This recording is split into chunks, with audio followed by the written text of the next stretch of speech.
విజయనగరం జిల్లా గజపతి నగరంలో ఉపాధ్యాయ ఉద్యోగులు తమకు రావాల్సిన ఆర్థిక బకాయిలపై 6 గంటల ధర్నా చేపట్టారు.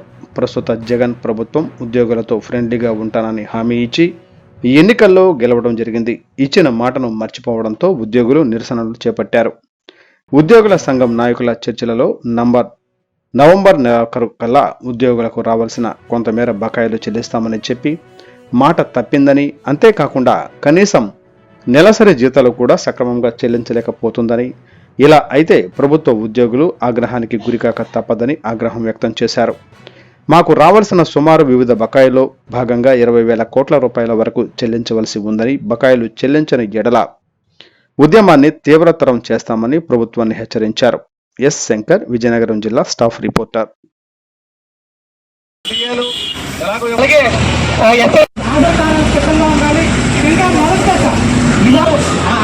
అంగన్వాడీ ఉద్యోగులు చూస్తే చాలా ముఖ్యంగా ఆ పోరాటాలు, ఆ కుర్చీలు, ఆ టెంట్లు మనం చూసినట్లయితే వరకలు వస్తుంది.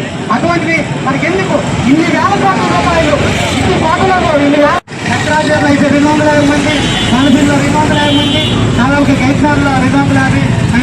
వారం రోజుల్లో సిపిఎస్ రద్దు చేస్తానని, మంచి పిఆర్సీ ఇస్తానని, సకాలంలో డిఏలు చెల్లిస్తానని, అలాగే ఉద్యోగులు ఉపాధ్యాయులకు ఒకటే తేదీనే జీతాలు ఇచ్చి ఉద్యోగులు ఉపాధ్యాయులతో ఫ్రెండ్లీగా ఉంటానని చెప్పి హామీ ఇచ్చి ఈ జగన్మోహన్ రెడ్డి ప్రభుత్వం అధికారంలోకి వచ్చింది. మరి ఈరోజు దానికి పూర్తి విభిన్నంగా కనీసం జీతాలు కూడా ఒకటో తేదీని చెల్లించిన పరిస్థితిలో ఉంది.